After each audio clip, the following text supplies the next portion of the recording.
Hi girls! Sawi din ba kayo sa pag-ibig? Bibigay lang ako ng tips na kung paano makalimot or paano sila makalimutan. 1. Aliwin mo na yung sarili mo. Kung ano gawin mo, tumambling-tumbling ka, basta yung maaaliw ka. Ako kasi nanonood lang akong movie, ganon. Tapos yun, naaliw na ako. Kaya text-text. Pangalawa, lumabas ka with friends. Mas masarap pa nga kasama mga kaibigan kaysa sa boyfriend. Pero hindi naman lahat. Iba lang. Pangatlo, ano pa ba? Paganda ka, te. Yun lang naman yun eh. Paganda ka. Pakita mo kung ano yung sinayang niya. Kung ano yung sinayang nila. Mali yung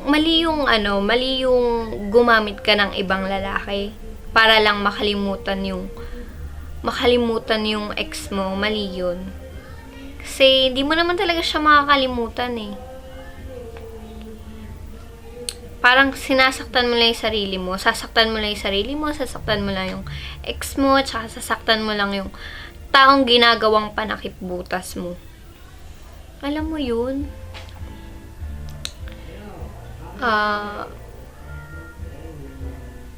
Broken hearted din ako. Pero yun nga, ginagawa ko lahat para makalimutan ko. Ginagawa ko lahat para maaliw ako. Para makalimot. Ganon. Diyos ko, girls, dami-daming lalaki dyan.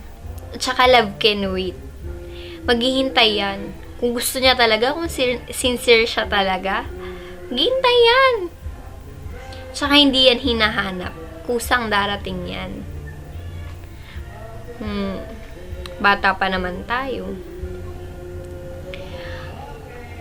Siguro may plano lang si Lord. May plano lang siya. Ganun yun. Kaya kung ako sa'yo, pakasaya ka muna. Kung isipan yung lalaking yan, dami-daming lalaki dyan. My God! Hindi tayo maubusan ng boys. Saka, mas maganda na yung yung lalaking sigurado ka. Yung mamahalin ka talaga, rerespetuhin ka, hindi ka iiwan. Yung, alam yung salitang kontento. Salitang kontento. Yun lang naman yun eh. Tsaka yung tiwala. Yun. Pag nakahanap ka ng lalaking ganun, ay Diyos ko, te, panalo ka na, bongga ka. Alam mo yun, ang dami-dami kayo naghanap ng lalaking ganun.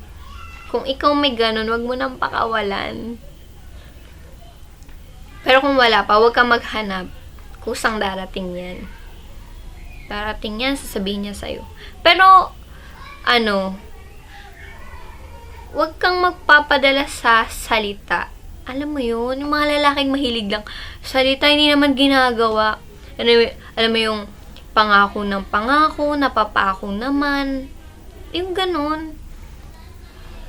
Kasi, grabe, mga lalaki ngayon parang, hindi naman lahat, boys, so kayo ma-offend kung manonood man kayo nito. Hindi naman lahat ng lalaki. Pero syempre, karamihan ng lalaki ngayon hindi na marunong makontento. Sasabihin sa'yo, ikaw lang. Bandang huli, 'di ba? Wala nang, grabe. Sabihin, ikaw lang, forever na tayo. Paasahin ka lang nila sa salitang ganun. Pero yung totoo, hindi naman. Pagpapalit ka rin. Kahit gaano ka kaganda, kahit gaano ka kapera, pagpapalit ka pa rin. Walang pinipili.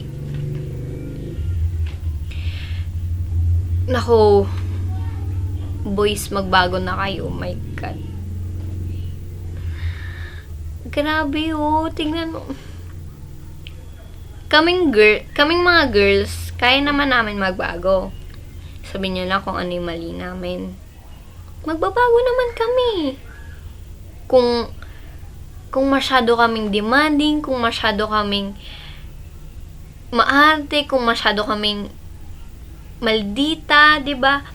Kaya naman namin baguhin 'yun eh. Hindi yung nananahimik kayo tapos meron na pala kayong problema sa amin. Dapat sinasabi niyo 'yun para nababago namin, 'di ba? 'Yun lang. Salamat.